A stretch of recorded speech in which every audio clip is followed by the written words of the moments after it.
नमस्कार दोस्तों, मैं अंकुर उपाध्याय स्वागत करता हूं आप सभी का आपके अपने YouTube channel share market analysis में।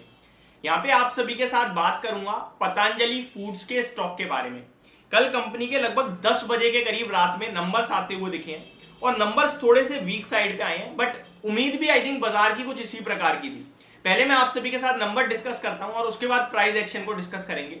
लेकिन उससे पहले रिसेंटली कंपनी ने कहीं ना कहीं आपको पता ही होगा कि सेलिंग करी थी प्रमोटर्स ने, जो कि कंपलसरी था, इनको बेचना ही पड़ता है क्योंकि अभी इनके पास 75% से ज्यादा का स्टेक था, उसको 75% से नीचे लाना था सेबी के रूल्स के अकॉर्डिंग।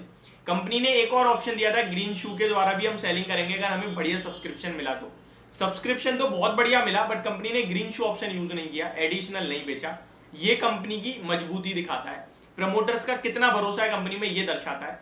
और बाबा रामदेव जी ने क्लियरली बोला है कि हम इसे सबसे बड़ी एफएमसीजी कंपनी बनाना चाहते हैं।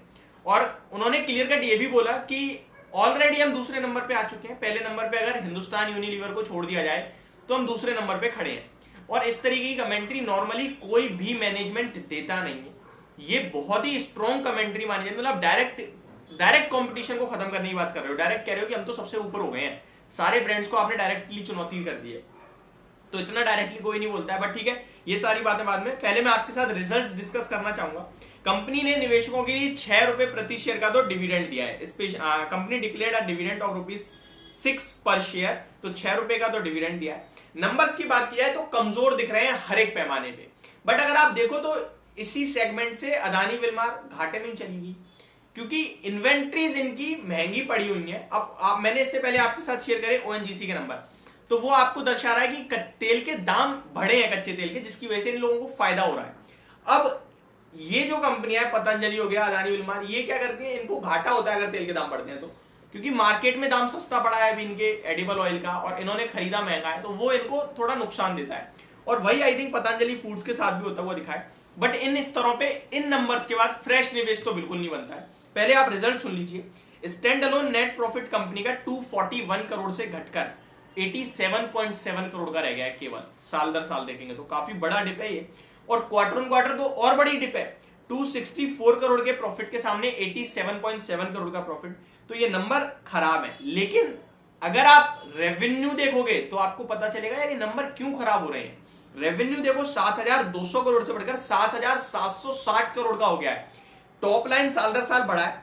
क्वार्टर ऑन क्वार्टर हल्की सी डिप है, 7,870 करोड़ के सामने 7,770 करोड़ का रेवेन्यू कंपनी ने क्वार्टर ऑन क्वार्टर पेश करा है। एक बार इंग्लिश में रिपीट करता हूं नंबर, 7,873 करोड़ के सामने 7,767 करोड़ का कंपनी ने रेवेन्यू पेश करा है क्वार्टर ऑन क्वार्टर बेस पे।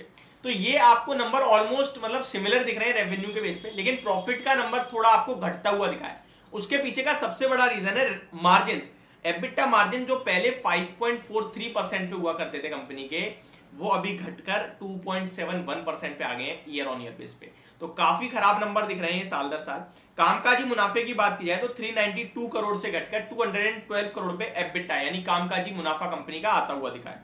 तो ये हर एक पैमाने पे नंबर्स थोड़े से खराब और मतलब नंबर को आप ना डायरेक्टली ऐसे कह सकते हो कि खराब नंबर है, बट इसके दम पर क्या निवेशक बेचते हैं ये एक सही डिसीजन नहीं होगा। निवेशकों को होल्ड करना है जिनके पास है, और जिन पे नहीं है वो अगर गिरावट होती है, अगर यूज कर रहा हूं, कंफर्म नहीं हूं मैं गिरावट होगी, क्योंकि सेगमेंट से उम्मीद ही कुछ इस प्रकार की थी कि नंबर्स कमजोर आ सकते हैं। तो इनकेस अगर गिरावट होती है तो आप सिर्फ और सिर्फ लेने के मौके ही ढूंढना, खरीदारी करने के मौके ढूंढना। ये कैंडिडेट है जो आपके लिए आने वाले समय में 1,500 रुपए तक के लक्ष्य दिखाएगा। स्टॉक में कोई भी गिरावट हो जाए किसी भी रीजन से, 1,000 रुपए के पास तो आप ड्रीम लेवल समझ लेना, दबा के खरीदना। लेकिन उतनी गिरावट तो अभी नहीं देख रहा हूं। इन नंबर्स के बाद अगर ये स्टॉक टूटता है और नीचे आता है तो टेक्निकल लेवल्स पे जो सपोर्ट बन के आ रहा है वो 1150 का बन रहा है। उसके बाद सपोर्ट लेवल जो है जहां से तेजी बनी है वो 930 रुपए का था, तो वहां कहीं आता है तो वो तो ड्रीम लेवल ही समझ लेना है स्टॉक के लिए, और वहां पे आप डेफिनेटली खरीदारी करके चलना। स्टॉक में जो तेजी बनी है वो मई 2023 930 रुपए से ही बनी है, जहां से स्टॉक तेजी दिखाते 1400 का हाई लगा चुका है आपके लिए ऑलरेडी। तो गिरावट होती है, गिरावट में लेने के मौके ढूंढे, और अभी जिनके पास है वो होल्ड करें। इन लेवल्स पे फ्रेश एंट्री नहीं लेनी चाहिए। इन नंबर्स के बाद कोई डिप आती है तो जरूर खरीदें, बिकवाली करने की बिल्कुल राय नहीं है। लॉन्ग टर्म में स्टॉक पैसा बना के देगा, ऐसा मुझे लगता है। ये मेरी तरफ से आपके लिए वीडियो थी। होप आप लोगों को समझ और पसंद दोनों आई होगी। Thank you so much for watching this video. Have a great day guys.